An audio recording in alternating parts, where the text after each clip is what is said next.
It's October 4th, 2022. Um, in the headlines last night, David Muir on the ABC, World News Tonight. They had something on for, they call it the soccer league.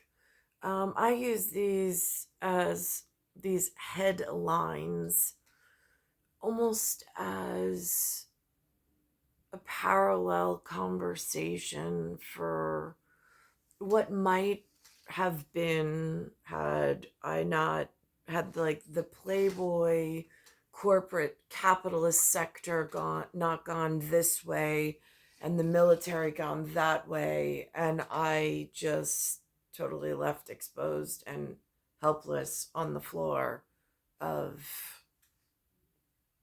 I I don't even know where to begin.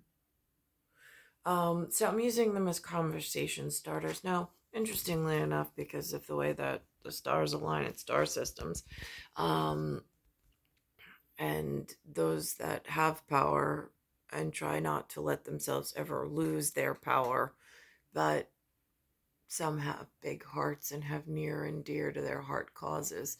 Um, there's something called an NWSL, and they call it the Women's Soccer League. Um, don't know who's involved. Never watched it. Had no reason to watch it. I played soccer as a kid. Um, but again, it's one of those things in elementary school that we played. It was really fun when we did, but then it never went anywhere, and then it almost like disappeared. I don't know where the interest for it went or whatever. Um, so this parallel conversation uh, talks about systemic abuse throughout the youth leagues. I find that interesting. Now, what's interesting enough in the limited gymnastics that I had, the limited soccer experience, I mean, like everything was at like almost an introductory level, but never really went further than that.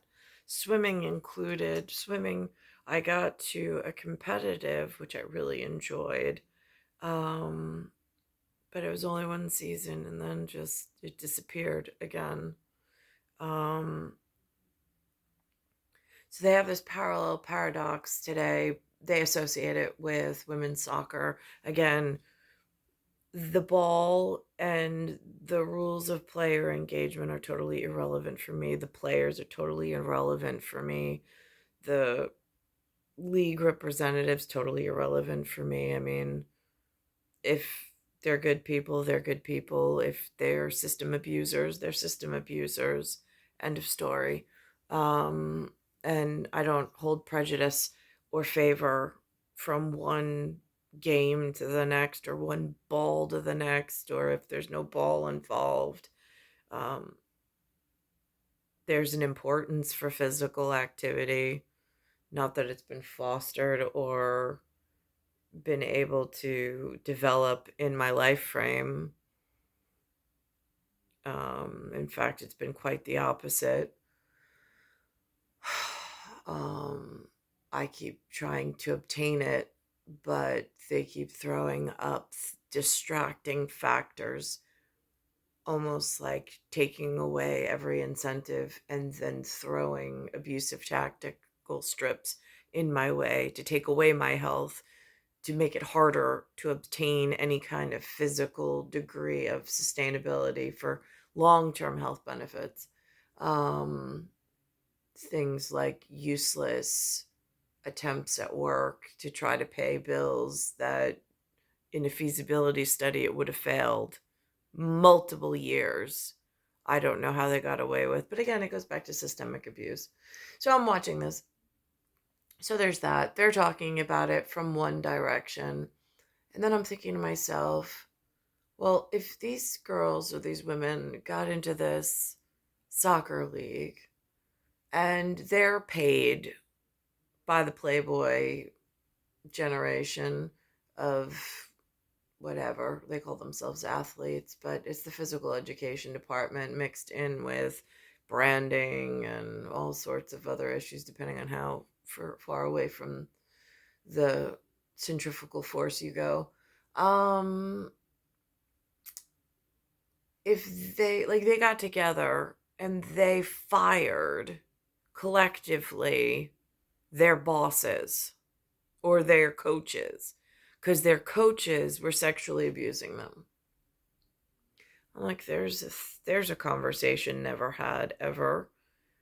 I'm like, all right, so if I parallel paradox that to there was a family at one point who had power, who could make things, decisions like that, swift judgment, swift fix, swift like pickup and security feature and improve somebody's systemic vulnerability like that.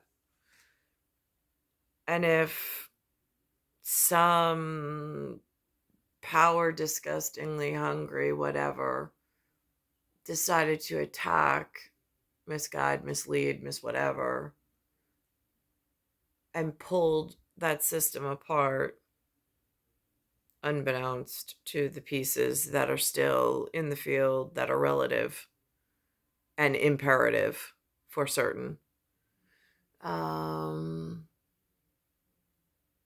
and it needed to be put back together at some level with some of the imperative pieces that still have characteristics very similar to when it did work and when it worked very well and when it was a trustworthy system.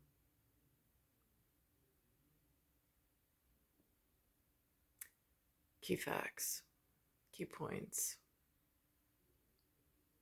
So, anyway, so I'm watching this. So then it goes into there is a gentleman by the name of J.J. Watts who plays NFL, not NWSL, but NFL for some team called the Cardinals.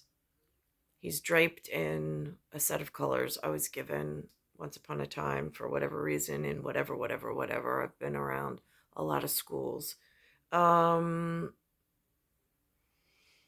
and he's wearing one of my son's numbers for 19th century importance.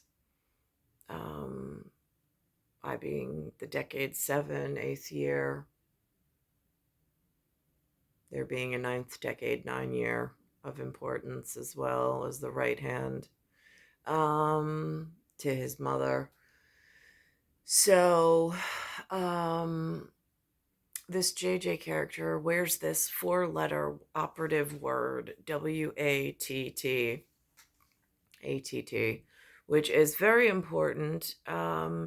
It's one of the only names that is in an arm's length distance from when I was born in 19th century, 7 decade, 8th year, near and dear to my heart, where one of the McClurgs, not one of my grandmother's relatives, gave me paperwork that said that it was an important, relevant fact, that we were related to that specific last name. I was like, oh, that's interesting. And then today, here he is. Again, I don't really see many football players, especially like in the familial whatever for life frame. It's been they always wear their helmet and whatever, and I haven't really been following along. Um, it's whatever. It's Brady Bunch's cup of tea with like the man in New York. So, and then there's Grandpa Star who's somewhere else. So I think like they got like the whole league covered between that whatever and that one particular league of how do I contact a star system outside of my normal day to day if I end up with a couple of questions and a couple of acknowledgments from where I see things day to day, which I don't know, whatever. He turns out to have AFib. Now, when I was growing up as a kid, the McClurg-Watt connection that I now share with this gentleman who was not only drafted in a color red with a cardinal symbol. I see he wears a C in Roman numerals. That's important. But he also is adorned with a 19th century important decade and year for my right hand. So that connection right there in star systems is imperative as far as I'm concerned. But a fib when I was growing up was don't tell a fib, an FIB. Later on, in medical terms, underneath the sternum and the xiphoid process, there's a piece of cartilage, and then behind that is the cardiac muscle, which they call a heart. And apparently, when the synapses are not electrically firing, but again, is that metabolite? Is that metabolic? Is it electrolyte? Is it an environmental signaling issue? Is it something between here and there? He's having something called AFib, which again, a fee fi fo fum, something with the giant and Jack and some beanstalk. Because some of us still living out in like McDonald's farm, and see signs of, I don't know, it's like a ray of sunshine, or it's like the reflection on the moon. I don't know how to say it, but it is significant and symbolic, and they got somewhere very important for some very important purpose and reason. And like, from like, I don't know, you say archangel, you say pagan god system. I don't know. I got some hella reference from somebody in London, which I hold on to. They gave me a bell from West Troy here. So in a Hellenistic term, which is Greek, although I have that Roman connection. So Marcus Aurelius on that one. For Caesar, will you? Nobody really asked me much, but here we are. Next this evening to the disturbing results of an independent investigation now out tonight into women's professional soccer, finding abuse and misconduct is, quote, systemic and rooted deep into sports culture, quote, beginning in youth leagues. Here's Eva Pilgrim tonight with exclusive. Now, in the soccer league that I was in youth, was my dad. It was Lewis. And then they put him in charge, and he had it was like a little league, a youth club. So like, don't get all competitive with dads and whatever, because nobody needs competition breaking out. We're like 40 years in the future, and my part didn't work out so well, so we don't want to get people in trouble. So there's my dad, and then there's this other coach that was more of a coach and had done coaching before for little girls. And then he was kind of like the coach to my dad as to how to coach the kids in case my dad ran into some issues or needed some whatever refresher course on whatever. But my dad's a good sport, and he's always receptive. He's not like one of those dads that picks up a hockey stick and goes and beats the whatever out of another dad. He's just for competitive advantage. He's not that kind of guy.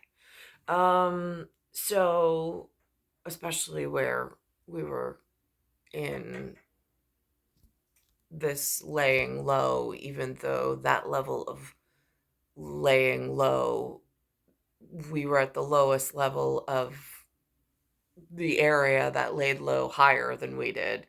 But again, we were not around that I knew of high standard very often, but we had a standard that we were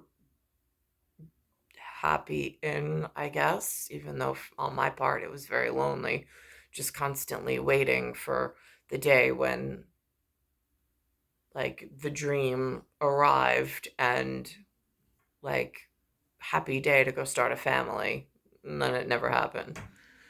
Um, so in my particular situation, the coach that I had direct was my dad for soccer, and there was no misappropriation. Same thing with swim coach.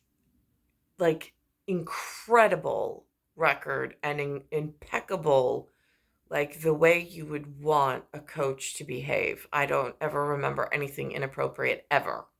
In fact, it was almost like, I suppose it's almost like I am in business whenever I come in contact with a stranger. It's just like arm's length distance. I don't know you, you don't know me. And it's like just your guards up because whatever. So that happened. But they're going into a different area that I was not exposed to necessarily at youth coaching. Exclusive reporting from our colleagues at ESPN.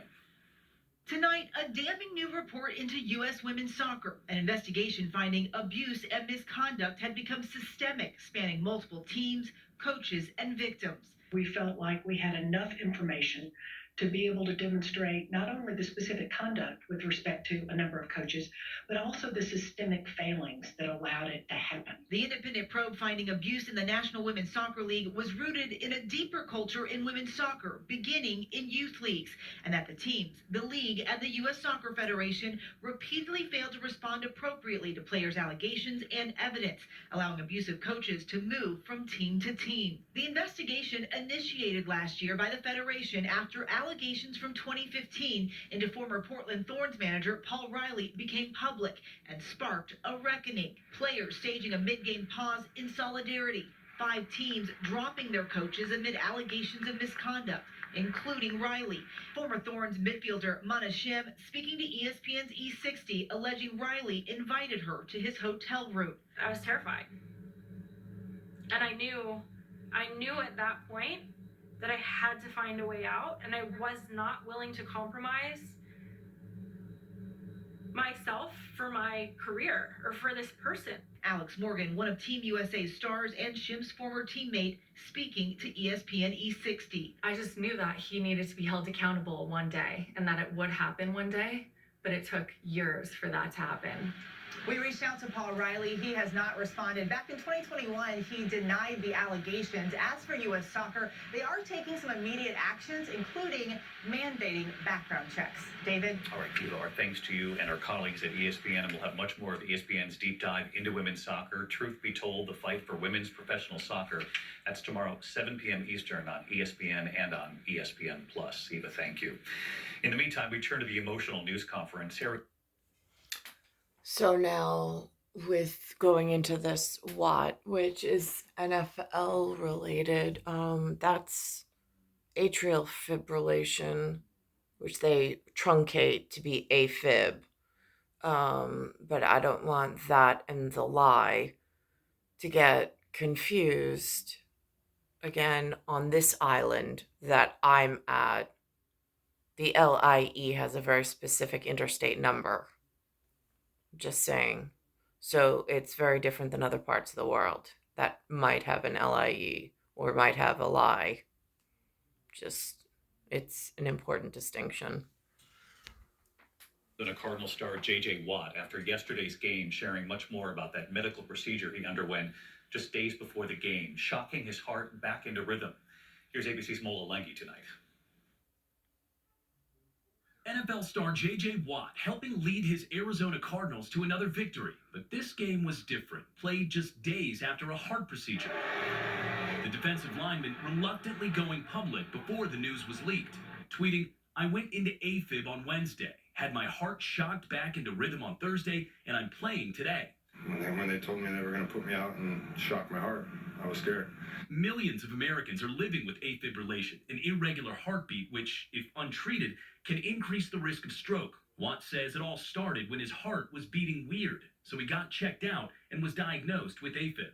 He says it's been an emotional week for him and his wife. They're expecting their first child, announcing the news on social media over the summer. For months, we've been looking at ultrasounds of our baby boy, and they're all extremely happy. And then, yes, Thursday, we were looking at ultrasound of my heart. It's just weird. It's just weird. I have a baby on the way. But Watt says after the procedure, doctors assured him it was safe to return to the field. Cardiologists say many athletes with AFib are so in tune with their hearts that they can feel when something is off.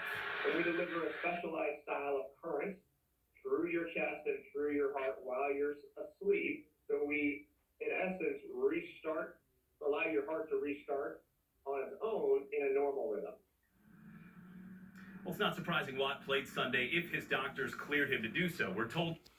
Now, while his jersey shows symbols that if somebody put that picture together for me, it tells a very specific story, which I have no trouble able to pull myself up to speed pretty quick on what it means as it relates to star systems. What I am not familiar with is the shape of his T. It's if I saw him out on the street, I wouldn't be able to recall his name or his facial acuity. Like, I wouldn't be accurate.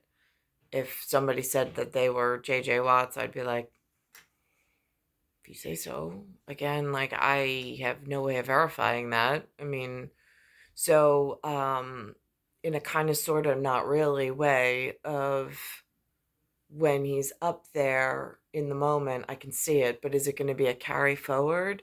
Probably not. For me, the symbolic NFL gear that he was assigned that then puts his name on the back, the name has significance because it's relative to one of my relatives, but the symbolic gestures is all tied up in my star system. But this part, I haven't, I mean, again, I don't watch NFL. So, and even if I did, he wears a helmet. It would serve no purpose for me. And I don't watch their numbers and their whatever they do and the other portion of how blessed they are in this world while I'm doing other kind of God's work.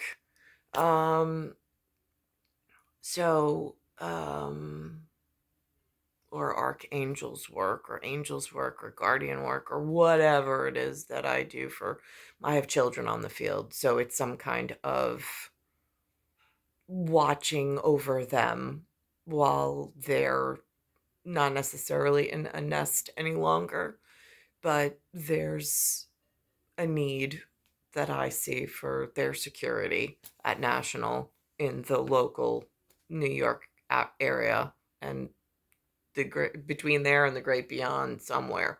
There's an integral moving piece that is of utmost importance to me, and there's a lot of moving parts in between, or a lot of levels in between, for some form of communication that kind of ties and pulls it all together. Because I know other people's children are important to them. I have to communicate my piece that has ties into whatever they're tied into between my youth before I arrived and my children's arrival, and not knowing how to get from one level to the next, and anniversaries and whatever between a WED and a THURS and special anniversary. It's a little sister thing. I don't know how else to explain it. Little sister to big brother kind of a thing. I hate to be a pest, but it's kind of like there's some real issues I've gone through, and I don't know who else or how else to say it, but I don't know who addresses it either in like reputable and like one of the good ones. I don't know how to tell the difference. None of the real humans have been consistently showing up, and I keep ending up in a dead end. I don't know why. And each dead end seems to get worse than the last one. And I don't know who's involved, as far as gatekeepers and whatever. Incidentally, they also had on the news earlier something to do with Rutgers.